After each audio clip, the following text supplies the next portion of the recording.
छत्रपती संभाजीनगर जिल्हाधिकार्यालयासमोर आदर्श महिला नागरी सहकारी संस्थेने जो घोटाळा केलेला आहे त्या घोटाळ्यामधील जे ठेवीदार आहे त्यांना अद्यापही कुठलीही नुकसान भरपाई अद्याप मिळालेली नाही आणि आपल्यासोबत या ठिकाणी बघू शकता आज या ठिकाणी पूर्णपणे थाळी बजाव आंदोलन या ठिकाणी जे ठेवीदार आहे त्यांच्या वतीने करण्यात आलेले आहेत। आपण बघू शकता मोठ्या प्रमाणामध्ये जिल्हाधिकार्यालयासमोर या ठिकाणी पोलिसांचा तगडा बंदोबस्त देखील या ठिकाणी लावण्यात आलेला आहे आणि आपल्यासोबत काही ठेवीदार आपल्यासोबत आहे। काय म्हणणं आहे आपले की नेमकं आमचं म्हणणं आहे की ज्यावेळेस आम्ही इथल्या आमदाराकडे खासदाराकडे गेलो की बाबा आमचे पैसे बँकेत आहे ते आमचे बुडत आहे, तर हे काय म्हणते हे भामटे आमदार इथले तुम्ही त्या बँकेमध्ये कशाला खात खोले मात्र तुम्हाला परमिशन कशाला दिली?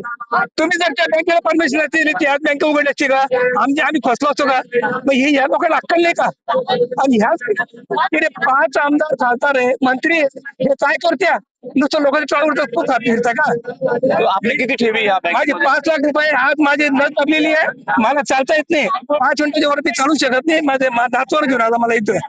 हाच एकमेव माणूस इथे याला छत्रपती शिवाजी नाव द्या जलीलला की त्याला सगळ्या धर्माच्या सगळ्या जातीच्या लोकांसाठी एवढा संघर्ष केला, आमच्या भावांनी केला, इथल्या कोणी हरामखोर आमदारांनी केला किंवा मंत्र्यांनी केला, तो माणूस पडतो तरी या लोकांसाठी एवढा संघर्ष करतो। हा एकमेव माणूस आहे जलील। हॅलो हा यांनी एवढा मोठा संघर्ष आमची एवढी विनंती आहे या भामट्या लोकांनी या सगळ्या लोकांचे जे पैसे जमा झालेले ते पैसे देऊन टाकावं म्हणून आम्हाला संशय त्याच्यामध्ये कलेक्टर बी मॅनेज झाला असेल, हे तर भामटे मॅनेज झालेलेच आहे।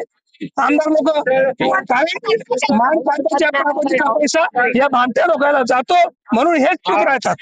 आपण बघू शकता हे जे ठेवीदार आहे त्यांचे आरोप आहे की इथले जे आमदार खासदार आहे ते या काही एक मिनिट काय मागणी आहे आपली काय मागणी असणार आपल्या आता गेल्या 3 वर्षापासून दादा असं आंदोलन चालू आहे, फक्त आम्हाला आमचा पैसा हवाय का आमच्या तो आमच्या कष्टाचा आहे।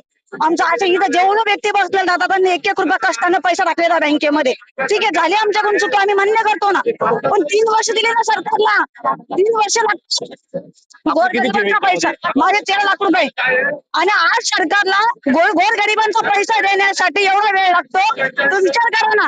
ज्यावेळेस भ्रष्टाचार करताना त्यावेळेस एका सहीमध्ये काम होतं आणि जेव्हा गोरगरिबाचं काम त्याचं असलं त्यावेळेला लागण्यात सही लागतात का?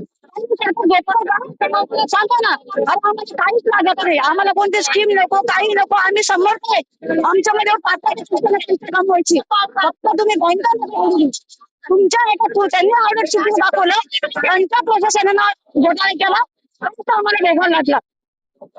यांनी काही लायसन दिलं नसतं त्या बँकेला आम्ही कशाला पैसा टाकला असता?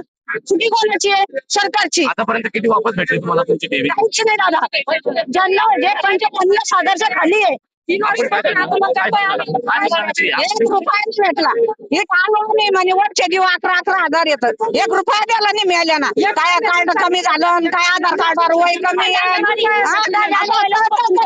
वांगे भुजलं आणि भुजल 2025 ला त्यांनी आश्वासन दिलं त्यांनी पैसे देऊ, आता किती 2026 लागून जुलैची तारीख आली आज 1 रुपया दिलेला नाही त्यांनी आम्हाला। आम्ही थाई करतो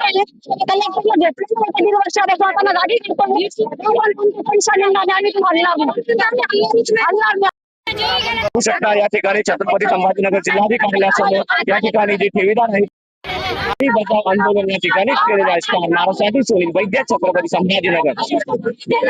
नवनवीन घडामोडी पाहण्यासाठी स्टार महाराष्ट्र न्यूजला सबस्क्राईब करा आणि ताज्या बातम्यांचे अपडेट मिळवण्यासाठी बेल आयकॉनला प्रेस करा आणि परिपूर्ण बातमी बरोबर रहा, इतरांपेक्षा एक पाऊल पुढे।